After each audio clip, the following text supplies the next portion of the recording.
A very good morning. Mo kí gbogbo ọmọ Yorùbá káàkiri gbogbo bí tí ẹ bá tututu ń wá wa tí ẹ ti ń wò wá. Mo kí wa pé ṣé dáadáa ni a tún jí sí èní Friday 17th of May 2024. Mo fẹ́ ká máa wo àwòrán tó ń bẹ níwájú wa yìí. Ká wá máa mú lọ sí ilẹ̀ Yorùbá, ká máa fi ẹ̀mí bá lọ, ká máa béèrè ọ̀pọ̀lọpọ̀ àwọn ìbéèrè tí a máa ń bira wa tí ó máa ń yà wá lẹ́nu pé àwọn gọ́vnà wa, àwọn politicians, àwọn tó yẹ kó ṣe ààbò fún ilẹ̀ Yorùbá tí wọ́n refuse láti ṣe àwọn ààbò náà. Mo fẹ́ ká wo gbogbo tí mo fi wọ̀n wáyé, ká wá máa bira wa léèrè pé kí ló dé tí ọ̀dọ̀ tiwa ṣe yàtọ̀ nígbà tí olóko bá dáko tó ń expect pé kóun kó èrè oko, kó wá jẹ́ pé àwọn Fúlàní, àwọn dáràndáràn, àwọn pàyànpàyàn, àwọn ajínigbé, àwọn tí wọ́n fẹ́ jẹ́ kí ilẹ̀ Yorùbá kó ní lọ síwájú. Ẹ̀yin náà wo àwọn tí wọ́n gbin oko síbí. Ǹjẹ́ tí màálù bá dé, ẹ dẹ̀ rí pé gbogbo ń tó ṣe fún security oko yẹn ni wọ́n ṣe lọ round ẹ̀, wọ́n gbin àwọn irúgbó báyìí. But ṣé ó possible ṣá pé kí ilẹ̀ Yorùbá náà rí báyìí, kí a lè dá oko kó dẹ̀ mọ̀ pé tó bá lọ sùn, tó bá máa fi jí láàárọ̀, kò ní sí ẹnì kankan tó máa yọ ẹ́ lẹ́nu láti wá wọnú oko tó máa di pé wàá da màálù síbẹ̀. Màálù bá jẹ oko tán, wàá tún pa ẹni tó ní oko náà. Gbogbo ẹ̀yin tẹ́ wọlé, mo kí ẹ káàbọ̀ sórí ètò. Ẹ bá wa pín ètò náà. Mo kí bàbá wa Professor Adébánjí Akíntóyè. Gbogbo ohun tí bàbá Akíntóyè rí leléyìí tó fi ń kígbe, tó fi ń pariwo pé àfi tíran Yorùbá bá dá dúró, àfi tá bá kúrò nínú Nàìjíríà ni ó lè fún wa ní adequate security láti lè fi ní proper economy tiwa. Torí pé agriculture, tẹ́ bá rí gbogbo lẹ̀ tẹ́ ń rí, agriculture is one of the most important. Mo ka news lánàá, wọ́n ní Nàìjíríà ní di $320 million láti fi cover poverty. Kí ló ń fa poverty? Nǹkan kan ló ń fa poverty, kò dẹ̀ ju pé látara pé gbogbo ilẹ̀ Yorùbá pátá láti ìlú Èkó lọ sí Ògùn state títí dé Ọ̀yọ́, Ọ̀ṣun state títí dé Ondo state, Èkìtì state wọnú Kwara àti Kogi, gbogbo ibi tílẹ̀ Yorùbá wà pátá a lè dáko mọ́ gẹ́gẹ́ bí àwọn baba ńlá wa ṣe ń ṣe tẹ́lẹ̀. A wá lọ sí àwọn ìlú oríṣiríṣi, a lọ import oúnjẹ wa. À ń lọ sí Latvia, a lọ import wheat nígbà tí a ní ilẹ̀ tó yẹ káwa náà lè máa fi dá oko. Àmọ́ ìdí tá a lè fi dá oko kò ju pé àwọn olóṣèlú wọ́n fi adequate security fún ọmọ Yorùbá mọ́ láti lè gbin nǹkan nínú oko wọn. Àgbàdo ni, ẹ̀gẹ́ ni, ọsàn ni, pineapple ni, kòkó ni, gbogbo kí nǹkan tí olúkálukú fẹ́ gbìn láti lè fi máa mú ọwọ́ lọ sẹ́nu, kí àwa lè máa lè rí nǹkan náà tà. Àwọn Fúlàní terrorist wọnú igbó pẹ̀lú wa, wọ́n jẹ́ ká lè rí ṣe. Àwa ń béèrè lọ́wọ́ àwọn gọ́vnà wa pé ẹ̀ṣẹ̀ wo gan la ṣe? Ṣé ó dìgbà tá bá máa import gbogbo ohun tá máa jẹ wá láti ta ni? Ìyẹn ò lè work, and these are all the reasons tí a ṣe máa ń fi ọ̀pọ̀lọpọ̀ àwọn nǹkan báyìí. Kò wá ń ṣe yẹn nìkan, kò wá síbi tó wà ní gbogbo àgbègbè ilẹ̀ ibi tí a wà yìí tí ẹ̀rù máa bẹ̀ pé Fúlàní kan máa jí ẹ gbé débi pé wọ́n máa béèrè ransom. Tá bá dẹ̀ wí lọ wíbọ̀, tá sọ fún àwọn ọmọ Yorùbá pé ọ̀nà tí ó tọ́ fún wa nísìnyí pé ká kúrò ní Nàìjíríà, ṣe lọ́mọ Yorùbá tún máa dàbí ìgbà tó jẹ́ pé a ti ṣẹ̀. Wọ́n máa wá bi wá pé àwọn ò fẹ́ Nàìjíríà, àwọn fẹ́ Yorùbá nation, àmọ́ a gbọ́dọ̀ gba àṣẹ lẹ́nu àwọn olóṣèlú.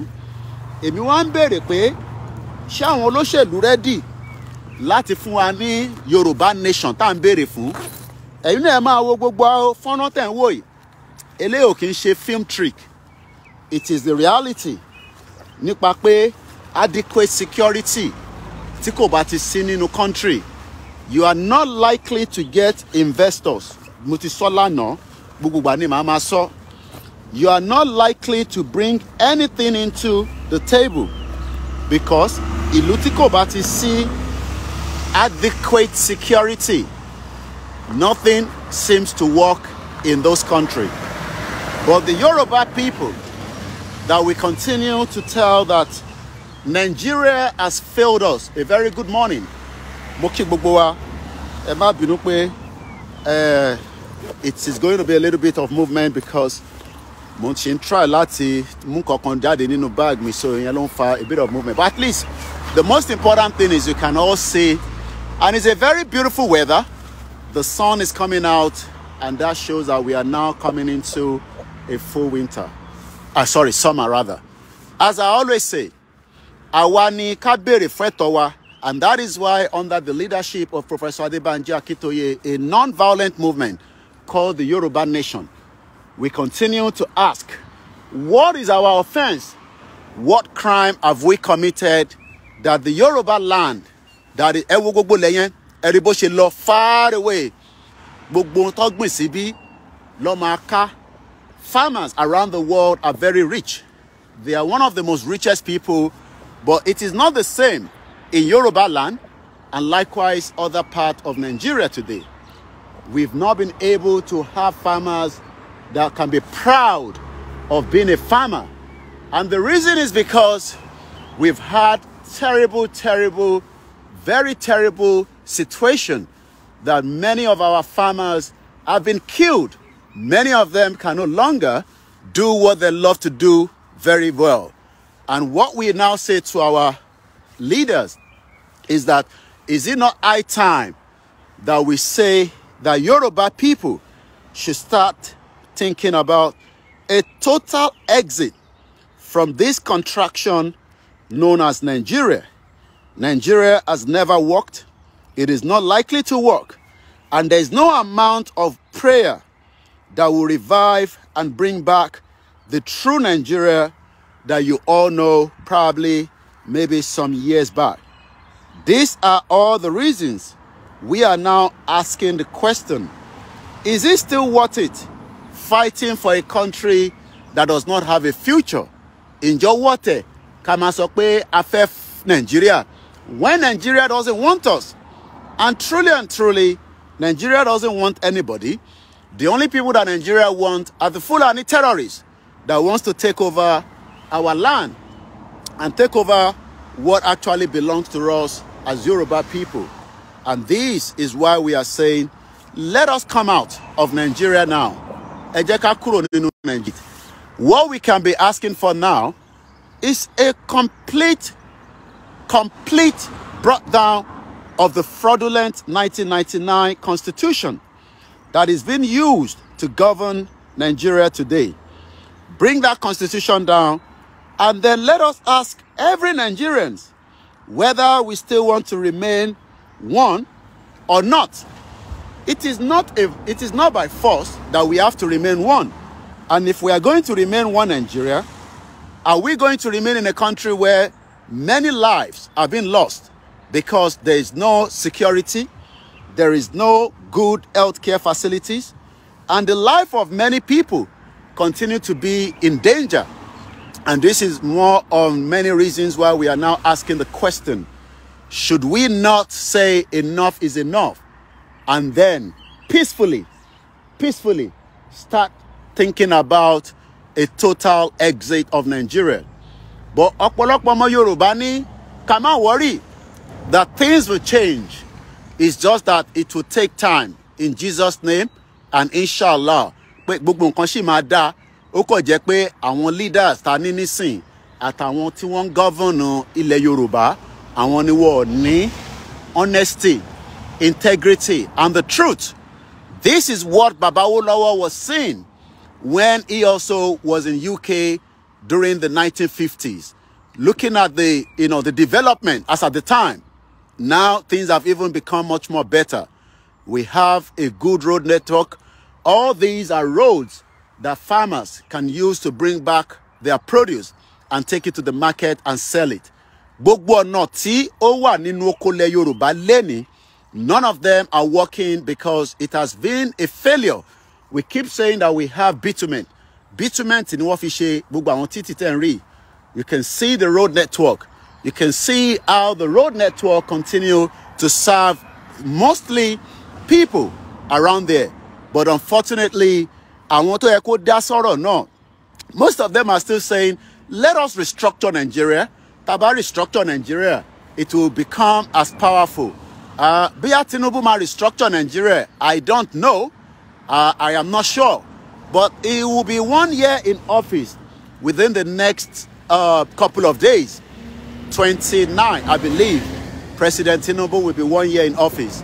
Then after Tinubu ba shetan, Nijoba, the government goes back to the north. Àwọn ilẹ̀ Hausa, why is it that àwọn lè máa ṣe oko and they are not having problem with terrorist attack? I know they do have, but ibẹ̀ ló ti ń kó tomato wá, ibẹ̀ ló ti ń kó ọsàn wá, níbẹ̀ ló ti ń kó oríṣiríṣi wá, but nílẹ̀ Yorùbá ti wá, àwa náà ní gbogbo tí ọ̀pọ̀, many diaspora as an example would love to be a farmer because farming is a good business. It brings heavy returns. It also has its own issues, but the most important thing is you must have a government, you must have a system, you must have a government that is dedicated to support farmers, to support the economy, to support enterprises. But unfortunately, that is not going to happen in Nigeria. And money Yoruba people, Tawan sọ fún pé kí nìkan tí a lè ṣe. There are other things we can do. Ẹ jẹ́ ká béèrè fẹ́tọ́ wa. Ẹ̀tọ́ tá ń béèrè fún yìí has nothing to do with a political party. None of the politicians or the political party has the will, has the desire, has what it takes to give you exactly what you want. But many people continue to live in denial. And this is one of the reasons why Awawa sọ pé, okay, if this is not going to work, ṣé jẹ́ ká bring down this system that the British created for their own business enterprise. Àwọn ṣe business. You can see that the British farmers are making money, but the Yoruba farmers are not making money because Fulani terrorists continue to disturb them. A rí pé àwọn farmers tó wà ní Europe, they are doing very well. Why are they doing very well? It's because there is adequate security for the farmers as against no security for the Yoruba farmers and those in the southeast and the middle belt and almost every part of Nigeria. But tabawi lo tabawi bo, Yoruba people will say things will change. Kakoshe suru DSC, let's give time, let's give more for the politicians to do the needful. Ǹjẹ́ wọ́n bí orí pé politicians wọ́n máa ṣe the needful? Do you think that the politicians are going to do the needful? I don't know. Ẹ bá mi fi sínú comment section. All we are saying is that it is time now that we do say it the way it is. Nigeria has failed and it is not likely to work. There is no amount of praying. Prayer can no fit solve the problem in Nigeria. It is about putting the right thing in place. Mo wo accident kan tó ṣẹlẹ̀ ní Ìbàdàn lánàá. No any emergency, not even the smallest emergency to support people. Yes, we have accident in UK. I can tell you that a 6-year-old boy died yesterday in UK nígbà tó jábọ́ lórí 15th-story building. Àwọn council nísìn ti jẹ gbèsè because paper tí mo ń kà láàárọ̀ yìí ó jẹ́ kó yé wa pé àwọn family ọmọ yẹn ti ń complain pé window kitchen tó break yìí ẹ wá fix ẹ̀. But as we know, council will have to explain what led to the reason why tí wọ́n ṣe fix the window yẹn tí ọmọ ọdún mẹ́fà tó fi lọ climb inú kitchen wọn tó wá jábọ́ látòkè kọ́lọ́run ọba Elédùmarè kó bá wa foríjì. Yes, there are issues. I am not saying that living in UK, mo sọ fún yín pé UK is under substantial in terms of the terrorist level. there is likely pé wọ́n lè attack ìlú yìí ní anytime, any day, anywhere. Wọ́n ò wá fi àdúrà ṣe. Gbogbo tó ń ṣe ni pé they are putting all the effort láti lè make sure pé terrorists ò ní rí ìlú yìí attack.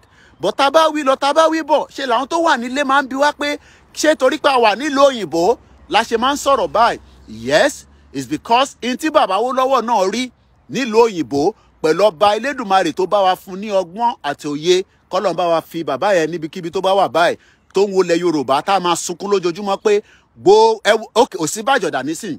Ọ̀ṣínbàjò was under Buhari for 8 years. Ààrí àǹfààní Yẹmí Ọ̀ṣínbàjò, not even in his hometown, kàmá ìtì sọ nílẹ̀ Yorùbá kankan, because kò provide gbogbo ohun tó ọmọ Yorùbá expect. Àwọn Fúlàní ni wọ́n govern ìjọba Ọ̀ṣínbàjò, ìyẹn the former vice president, fún ọdún mẹ́jọ tó lò. I just wanted us to see again, because tá bá sọ àwọn ọmọ Yorùbá máa ń ní bí a torí pé àwa ò gbé ní Nàìjíríà la ṣe ń sọ̀rọ̀ báyìí. No, kí ló lè mú ọmọ Yorùbá fẹ́ gbé níta? Many of us would love to relocate back to Yoruba land. Tí bá láǹfààní, màá fẹ́ lọ gbé níjẹ̀bú Òde, tèmi náà máa ní oko báyìí, tí màá máa gbìn kan, tí màá dẹ̀ máa expect pé Fúlàní kan gbọ́dọ̀ wọnú bẹ̀ kó wá jẹ oko, kátẹ̀ wá sọ pé Fúlàní wọnú bẹ̀. Can you report to the police? Iṣẹ́ òun ọlọ́pàá máa ṣe. Ọlọ́pàá ò rí kankan ṣe. Tó bá lọ report àwọn Fúlàní fún ọlọ́pàá, àwọn tó ń fẹ́ màálù yín ranches ló yẹ kẹ́ kọ́. You have a ranch. Gbogbo ìgbà láti fi bí tí bá tún dé ipò míì nígbà míì níjọ́ míì tí bá débi tí wọ́n ti ń sin màálù, mo ti fi wọ̀nyí so many times because I love going towards most of the rural areas so that màá lè ní fresh air and then other things that I do as well. But tá bá sọ lọ sọ́bọ̀, ẹni tó wà nílé ní ká shut up. The dollar láàárọ̀ yìí, mo sọ fún yín pé ó ti ń lọ sí 2000. Ẹni kì í gbẹ́nu sọ̀hún, ẹni lágbára Jésù Kristi, Ọlọ́run ní jẹ́ kí dọ́là kó wọ 2000. Why are you living in denial? Kí ni nǹkan tẹ́ ń produce tí ẹ fẹ́ fi make sure pé dọ́là ò ní lè? Mo kí gbogbo ẹni tẹ́ ń wọlé, ẹ má bínú pé mo lè dárúkọ because of the time this morning and you know I'm always on the move. But lágbára Ọlọ́run, a máa ṣe program ní weekend or bí a ti bá délé later. But for now, as you can tell, this is coming up to 7:30 láàárọ̀. Gbogbo èèyàn ló ti jáde, olúkálukú ló ń lọ láti lọ survive. Survivor to the fittest. Ẹni tó fẹ́ lọ ṣiṣẹ́, ẹni tó fẹ́ lọ ṣe research, ẹni tó fẹ́ ṣe content, bàbá ṣe content ni mo wá ṣe fún yín láàárọ̀ yìí nísìn. Right? But in turn sọ ni pé ká shut up. Mo tún bi wálé nǹkan sí. Tí bá ní owó, mo fẹ́ padà lọ sí Ìjẹ̀bú Òde. Mo fẹ́ dárú oko báyìí. But mo expect pé tí bá wá lọ sùn, tí bá máa fi jí láàárọ̀, gbogbo wàhálà àti ìdààmú tí mo ṣe nínú oko mi tí kò tẹ̀ tó ń ṣe mechanized farming. Àwọn eléyìí nísìn mechanized farming ló ń lò. Àwọn ò lo all those old method mechanized farming ló fi ṣe gbogbo tẹ́ ń rí. Èèyàn kan wá roko, á kọ ebè, á gbin cassava, á gbin àgbàdo, á gbin cashew, á gbin this, á gbin that. Màálù á wá wọnú bẹ̀. Màálù tó jẹ́ pé o fẹ́ tà ní ìwọ ló ní màálù. Màálù tó níyẹn ìwọ ló ní business tiẹ̀ nìyẹn. O wá fi business tiẹ̀, o fi ń kó bá business tó ní business. But nítorí pé kò tí kan ọ̀pọ̀lọpọ̀ àwọn èèyàn, ọ̀pọ̀lọpọ̀ àwọn tó dẹ̀ ń kàn, wọ̀ rẹ ní bá wọn dá sí, àwọn tó yẹ kó dá sí, gbogbo wọn dákẹ́. Àwọn tó wà nílùú òyìnbó, wọ́n ní kẹ́ máa pray fún Nàìjíríà, pẹ̀lú à ń jẹ́ kí Nàìjíríà dá. But wọ́n dẹ̀ mọ̀ pé prayer kọ́ ló fi ń solve problem Nàìjíríà. Prayer kọ́ ló fi ń ṣe títì. So I'm going to move a little bit. Ká show yín ní another side as I move so that mo kàn fẹ́ kákọ̀ rí. So kò sí nǹkan kan pé prayer kọ́ ló fi ń fix títì. You have to work hard with your people. Àwọn tó bá ní training, train wọn, electrician ni, you will train them for different positions and different roles. Àwọn tó bá wá train yẹn, àwọn ló máa fix títì, ló máa fix gutter, ló máa fix burial ground kan lélẹ̀ nísìn. Àwọn tó ti kú, k'Ọlọ́run foríjì wọn. Mo rí òkú kan bẹ́ẹ̀ nísìn láti 1962. Ẹni yẹn wọ́n bí ní nígbà ọlọ́bí, mo tẹ̀ rántí mo. No, he died 2000. Burial ground nìyẹn. K'Ọlọ́run foríjì gbogbo àwọn tó ti kú nílẹ̀ Yorùbá náà. Mo wá kí gbogbo alẹ́ nǹkan sí. Ọba Elédùmarè á bá wa pẹ̀lú ilẹ̀ Yorùbá. Gbogbo àwọn tí wọ́n ń gbèrò pé ilẹ̀ Yorùbá ó máa jábọ́ lọ́wọ́ wa, ó máa bọ́ sọ́wọ́ àwọn ẹlòmíì táwọn máa bá wa manage. lágbára Jésù Kristi, lágbára àwọn tó nílẹ̀ Yorùbá, inshallah gbogbo ẹni tó bá ń gbèrò bẹ́ẹ̀, gbogbo ẹni tó bá ń ronú bẹ́ẹ̀ pé ilẹ̀ Yorùbá máa kúrò lọ́wọ́ wa, lágbára Ọlọ́run kò ní kúrò lọ́wọ́ wa.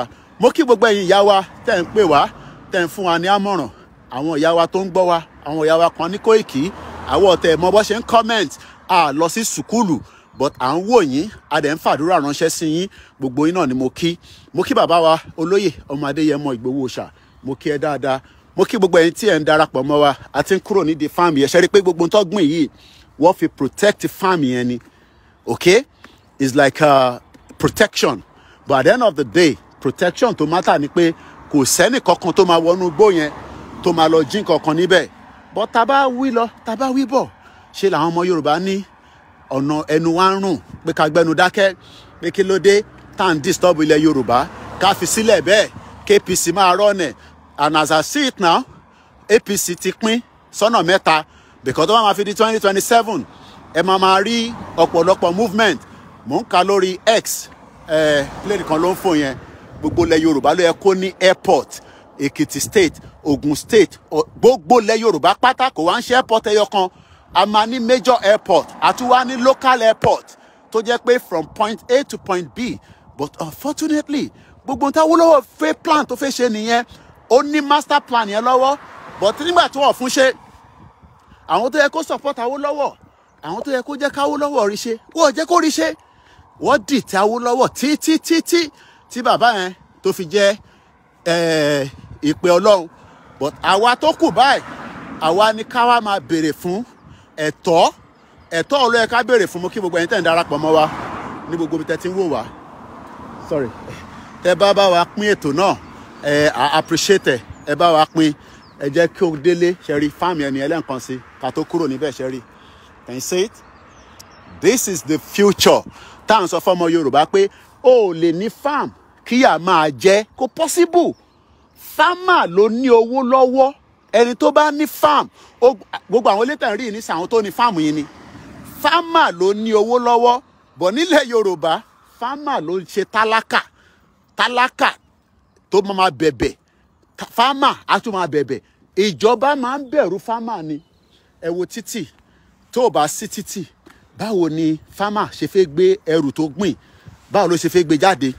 Gbogbo ń tà ń sọ lójoojúmọ́, gbogbo ta fi ń ṣe àwọn explanation yìí kò ń ṣe pé torí pé a nífẹ̀ẹ́ ẹ̀yin tẹ́ wà nílé, a mọ̀ pé wọ́n ti kéjì yín, a mọ̀ pé wọ́n ti lóríṣiríṣi voodoo, marabot, oríṣiríṣi oògùn ló ti fi gba làákàyè yín, a dẹ̀ mọ̀ pé wọ́n ti fi poverty wọ́n ti fi bà yín jẹ́. Gbogbo àwọn owó kéékèèké tẹ́ yẹ kẹ́ fi ní, ó yẹ kẹ́yìn náà ní owó lọ́wọ́, ó yẹ kẹ́yìn náà lè máa send, ó yẹ kí lè máa sọ fẹ́ni tó wà Nàìjíríà pé jọ sáré yá mi ní £5,000 kó send ẹ̀ sí mi. Bó ṣe ń ṣe tẹ́lẹ̀ nìyẹn, àwọn parent tiwa máa ń ṣe yẹn, wọ́n ń send owó sáwọn tó wà ní London. Kódà mo broke díẹ̀, anywhere in the world ó yẹ kájọ máa ṣe business, ó yẹ kájọ máa ṣòwò, ó yẹ kájọ máa ṣe so many things. But nígbà tí ìwọ fúnra rẹ gan ò ní ọmọ Yorùbá mélòó ló ní 500,000 naira l'account? Kò ń ṣe pé gbogbo yàn ní o, àwọn kan ní, àwọn kan lówó lọ́wọ́, but how many people tó bá ní 500,000 naira l'account bá ń fi sínú comment section tó jẹ́ pé owó tiẹ̀ tó fi ń ṣe business? Gbogbo businesses yìí wọ́n ti disturb ẹ̀. Lóòótọ́ dọ́là kọ́ là ń ná ní Nàìjíríà, dọ́là láàárọ̀ ti di 1,000, ó ti ń lọ gbérí sí bí kò tí pé 600 but almost 1,600. Ṣẹ̀rí nísìn, ṣé ẹ kí gbogbo tó yẹ kó ṣẹlẹ̀ nílẹ̀ Yorùbá, àwọn arábìnrin tẹ̀ ń rí obìnrin lẹ́ni tó ń bọ̀ yìí tó máa já lọ báyìí, ṣó possible bẹ́ẹ̀ kí obìnrin kan nílẹ̀ Yorùbá kó máa rìn báyìí kí Fúlàní máa yọjú sí láti jí gbé? Gbogbo tá à ń sọ lélẹ́yìí, gbogbo tá à ń rí lélẹ́yìí, tá fi ń sọ pé ilẹ̀ Yorùbá, hello doggy hello doggy, gbogbo tá a rí lélẹ́yìí. Ṣorí nísìn, ṣorí bó ṣe rọra ń lọ yẹn, ó mọ̀ pé security ni, kò sẹ́ni tó máa attack ẹ̀, kò sẹ́ni tó máa lọ wọ́n yún ẹ̀, kò sẹ́ni tó máa lọ wò díẹ̀. But nílẹ̀ Yorùbá lẹ́ni nísìn, èèyàn kan ní I don't even have 100,000, talk less of 500. Èyí tó bá ní 500,000, if you have 500,000 naira in your bank account in Nigeria this morning, please help me to put it in there. And if you have up to 1 million that you are using to do business in Nigeria, some people have it, but look at Ile Epo 2 weeks ago. O ti lọ pé o máa fẹ́ pé 3 weeks nísìn. Ile Epo market around Abule Egba. We heard that people went there, not people, Fulani terrorists, burnt down the whole market, not the whole market, but people lost up to 500 million naira. And all these, you keep asking yourself, Eshe wo la she? What is our crime? What have we done? Enter our Instagram. Hello, join in our platforms. We got to cut out because I need to switch on to another platform quickly. Hello, sorry, other platform. But when we say all the time, let us leave Nigeria, people are saying, no. We shouldn't leave Nigeria. We should try to fix Nigeria. And I'm asking, and what will they fix in Nigeria for? Who actually are you planning to fix Nigeria for? Because Nigeria cannot be fixed. We have many countries, all these, pátápátá, ó ti di igbó onígbó, gbogbo tó yẹ kó jẹ́ tiwa, ó ti di tẹlòmíì. All these and many more is the reasons why we are saying no. This is not fair. This shouldn't be like this. Ọ̀nà kan ló yẹ ká gbà, ọ̀nà ó ló yẹ ká gbà. Let us now move out of Nigeria and think about the better future. But ọ̀pọ̀lọpọ̀ wa ní no, àwọn ò fẹ́ bẹ́ẹ̀. We want to remain Nigerians and we will remain so. And this is not working for anybody. And like I always say, it's either we do the needful now or we would all regret it in the near future. And as we're going to be bringing the broadcast towards the end in a minute, because I always love to come and see, this beautiful part and then make my way back home and do some other things as well. Let me remind you, nobody is coming to help you. You must help yourself. You must be ready to help yourself. Don't expect. Many roads in Nigeria today are not motorable. You know why? Because it has failed. It has failed. How do you move goods from point A to B when you don't have a good road network? You must have a good road network to be able to move goods from the farm to where you want to produce, to the factory, to the company. But unfortunately, many Yoruba people keep telling us that that is not what we want. What we want is we want a Nigeria that can work, where we can use the Nigerian passport to travel to wherever we want. But everybody knows that that is definitely not going to happen. So, like I say, I'm a motorway come and you will see the beauty and the network. I cannot mention all your names because it's a very, very short broadcast, and we are trying just to give you as much of what I can tell before we end the broadcast this morning. This is my only two content, and as you can see, it brings us right now back to the motorway, a beautiful motorway, as you can tell, with a lot of movement. It is not prayer, it is hard work. It is all about the hard work. It is all about the connectivity. But until we say to ourselves the truth and nothing but the truth, that Nigeria failed everybody for 63 years, we could not connect our people. Our family tó ń ṣe church ní London, ní UK. Our family tó ń ṣe mọ́ṣáláṣí, tó máa ń travel káàkiri, tó máa ń lọ ṣe dáwà, tó ń lọ ṣe services. One fi prayer, fi ṣe. Yes, you have to pray before you embark on the road. But you expect the government to fix the road. You expect the government to put the road in a place where everybody can drive. Yes, there's always accident. Mowo paper. No, Mowo Twitter, which is X. There was a fatal accident in America where a truck, rescue,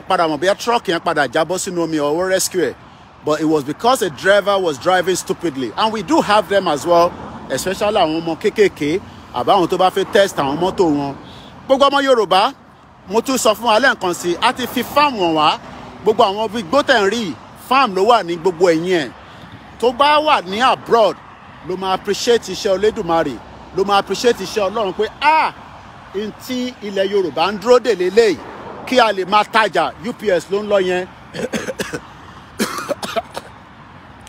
ẹ má bínú. Yes, Israel never used to pray. Ẹ jẹ́ n kọ̀ kí àwọn tó wọlé díẹ̀díẹ̀. Mo kí brother mi ẹ̀gbọ́n mi Simon Adébísí. Gani Olóyèdè mo kí ẹ. Rọ̀kúsù Ṣẹ́gun mo kí yín. Bàbá mi Sun Odu mo kí yín. Ẹ káàárọ̀ bàbá mi Adékànyà Ọlánrewájú. Mr. Akanbi mo kí yín. Abiodun Monday. Gbogbo ẹ̀yin tẹ́ ti darapọ̀ mọ́ wa náà ní gbogbo ibi tẹ́ ti ń gbọ́ wa. Mo kí gbogbo yín pátápátá àtàyìn tẹ́ wà lórí X. Please always remember that I am just doing my own little bit. Audi ló ń gbé lọ yẹn. Àwọn tí wọ́n lọ deliver. Ẹni tó ń gbé mọ́tò. Ẹni tó ń gbé epo. Different vehicles are plying the road on a daily basis. Mo kí bàbá mi Àjí. Salaam alaikum. Barikat the Jimoh fún gbogbo ẹ̀yin tí ẹ̀ ń gbọ́ wa. Mr. Fọlábí Fọlọ́runṣọ́ mo kí yín. Mo kí ìyá tó bí mi lọ́mọ. Mo kí gbogbo ọmọ Yorùbá nílé. Ẹ máa rántí 10. Owó tọ́ ní ká lọ máa dá. Mr. James Ọlájídé. Tẹ́ bá send message within the next 30 seconds. Màá sáré appreciate yín because I'm going to end this broadcast because mo ní láti padà sílé báyìí. Ifá mọ́lẹ̀ ayé mo kí ẹ brother mi dáadáa Mr. Abiodun mo kí yín gbogbo ẹni tó bá kí mi within the next 30 seconds. Akọgun Oris mo kí yín mo kí ní gbogbo Ìbàràpá East mo kí bàbá wa Ológun Olúwa mo kí bàbá wa gbogbo ẹ̀yin bàbá wa tájọ́ ń ṣe Yorùbá nation ẹ̀yin ìyá wa tájọ́ ń ṣe Yorùbá nation ẹ má yẹ kó sú wa ẹ má jẹ́ kó rẹ̀ wá ẹgbẹ́ àdánwò lọ dáwó sínú Yorùbá central account very very important 10 naira kò pọ̀ jù fẹ́ni tó wà Nàìjíríà láti lọ dá sí tó bá ní jù bẹ́ẹ̀ lọ ẹ lè dá sí mo kí yín Mr. Aji ẹ̀sìn kò ní ká má gba Yorùbá nation à ń ṣe Yorùbá nation kò tako ẹ̀sìn o àtakora wa ẹ̀tọ́ tí àwọn ọmọ òyìnbó ń jẹ tí àwa náà fẹ́ ṣẹ́rí ṣẹ́yìn náà rí gbogbo títì yẹn ẹ̀rí bó ṣe lọ níbẹ̀ yẹn òun náà ló wá báyìí. Yeah, Mr. Ajini, how I wish I could join you. Tẹ́ bá apply for visa tó bá fún yẹn wá bẹ́ẹ̀ mo kí ìyá mi ẹ jẹ́ sáré appreciate wọn Ìyábọ̀ Olúbùnmi mo kí Mr. Olúwaṣeun Akínyẹmí thank you so much ẹ má bínú gbogbo ẹ̀yin tí why do I need to jump àbúrí ẹ̀ gbálẹ̀ ni mo sọ fún ẹ pé mo wá jump ni. So thank you so much everyone. Yorùbá níyì mo kí gbogbo àwọn Koikimedia team àmọ́ tó ṣe truck yẹn ó ti pull over síbẹ̀ yẹn bóyá ó ní problem ni bóyá ó fẹ́ tọ̀ ni bí ó fẹ́ yàgbẹ́ ni I don't know but ẹ rí pé ibi tó pull out sí yẹn ibi tó láti pull sí nìyẹn because wọ́n ti create títì kékeré fún wọn láti lè pull ọlọ́kadà òun náà ń lọ olúkálukú náà ní right of road mo kí yín lẹ́ẹ̀kan sí ìyá mi Ìyábọ̀ Olúbùnmi ẹ ṣé gan ni mo kí gbogbo ìyá wa ìyá dáadáa tẹ́ ń gbàdúrà fún wa mo kí gbogbo ẹ̀yin bàbá wa ẹ̀sìn kò ní kankan ṣe pẹ̀lú Yorùbá nation engineer Dàdádéwálé àwọn tó yẹ kó máa ṣe títì lélẹ̀ engineer wa ń ṣe POS engineer ń wọ́kadà káàkiri ẹ̀ tó yẹ kẹ́ máa bá wa sáfíìsì gbogbo títì kí ẹ máa bá wa ṣe monitoring pẹ̀lú technology ẹ mọ Yorùbá àsìkò tó ẹja kúrò nínú Nàìjíríà ò lè ṣe kankan fún wa it is a crime scene and on that note I will be leaving you now because like I said it's just a very short broadcast as usual ẹ ti mọ̀ pé tí Koiki bá ti jáde ó máa ń mú gbogbo tó ń lọ níta wá fún yín just to keep you up to date as well mo kí gbogbo ọmọ tó tẹ̀lé wa nínú Yorùbá nation àwọn tó dẹ̀ náà wọ́n fẹ́ Yorùbá nation no problem kò sí jà níbẹ̀ ẹ̀gbọ́n mi Yẹmí Fátókí mo kí yín sà gbogbo Muyideen mo kí ẹ gbogbo ẹni tó bá náà wọ́n fẹ́ Yorùbá nation kò sí jà níbẹ̀ àbára wa jà tẹ́ bá ní Nàìjíríà lẹ fẹ́ no problem àtẹni tó fẹ́ Nàìjíríà àtẹni tó fẹ́ Yorùbá nation tó bá yá gbogbo wa náà la máa ní understanding ìntàfẹ́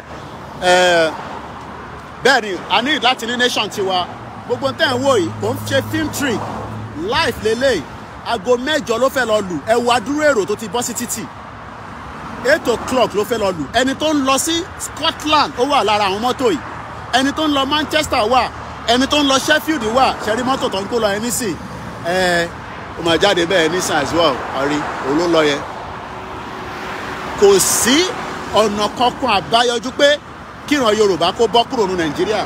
That is the final solution. Kò sí any remedy, kò sí any prayer kankan pé a fẹ́ ṣe Nàìjíríà. Na. Mo kí brother mi Olúwaṣeun Akínyẹmí lẹ́ǹkan sí. Anjorin Noah mo kí ẹ ṣe gan ni gbogbo ẹ̀yin èèyàn wa. Lágbára Ọlọ́run ẹ tún máa pàdé wa.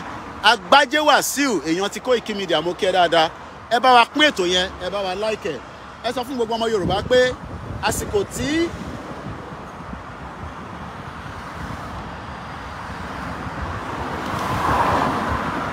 àsìkò tí à ń béèrè fẹ́tọ̀ wa yìí àbẹ́ẹ̀sì kankan jà o. Yorùbá nation ò bá ọmọ mùsùlùmí jà, Yorùbá nation kò bá ọmọ kírísítẹ́nì jà, Yorùbá nation kò bá àwọn oníṣẹ̀ṣe jà o. Yorùbá nation ṣe political party. Yorùbá nation ẹyọkan ló wà lábẹ́ bàbá wa Professor Adébánjí Akíntóyè, lábẹ́ bàbá wa Ọ̀túnba Adémọ́lá, lábẹ́ bàbá wa Olóyè Ọmọ Adéyẹmọ Ìgbòho Òòṣà, lábẹ́ ìlànà àti YSDM. Any other group tó bá náà ń ṣe Yorùbá nation wọ́n ń ṣe tiwọn lápò ara wọn ni àwọn ò mọ̀ wọ́n rí àdẹ̀ní kankan ṣe pẹ̀lú wọn. Tó bá padà wá sílé fíàrè náà ìwọ tó wá ń sọ pé Koiki á ti gba country, irú country wo ló gbà tí control even the road network. Ó mà ṣe o tí aláwọn èèyàn nílùú òyìnbó tọ́dẹ̀ ń gbé yín mọ́ra tọ́nà àti gba country. How can you have a country and you cannot even control the road network? How? Ọ̀nà wo? Báwo ló ṣe possible? How? Ó ní ẹ ti gba country, ẹ ti gbé adelé wọlé, adelé yóò tẹ̀lé control road pé ó dá ẹ bá wa títí Ìbàdàn, a fẹ́ túnṣe, níbo ló ti fẹ́ bẹ̀rẹ̀? All these are lies. Àìtí gba Yorùbá nation country o, a sì wà lẹ́nu ẹ̀. À ń bẹ Ọlọ́run pé kó má pẹ́, kó má jìnà. Ẹlòmíà ní kò ní possible. Bíyà ìwọ ló máa lọ sọ́dọ̀ bàbá God, ó máa possible nílé ayé táwa wà yìí. Lábẹ́ bẹ́ẹ̀ mo sọ pé assalamu alaikum wa rahmatulahi ta'ala wa barakatu. Mo kí gbogbo ọmọ Kristẹni pé lórúkọ Jésù Kristi ilẹ̀ wa àwa la máa gbà á, àwa la ní. Mo kí gbogbo àwọn bàbá wa pé àbọ̀rú àbọ̀yè. Koikimedia bringing the world closer to your doorstep. Èní a máa jẹ́ 17th of the month of May 2024. Ire o, ẹ̀rí òrùn bó ṣe jáde, òrùn tó jáde níbí òun náà ló ń jáde ní ìlú òyìnbó. Àmọ́ problem tó wà ti Nàìjíríà ni pé òrùn Nàìjíríà wọ̀ jẹ́ ká rí nǹkan kan fi ṣe, kò gba solar panel, kò tún ayé wa ṣe. Àwa ń bẹ Elédùmarè kó jọ̀ọ́ kó tú wa lọ́wọ́ oko ẹrú àwọn amúnisìn. Bye for now and enjoy the rest of the day. Àníri jù báyìí lọ, mo kí wa o.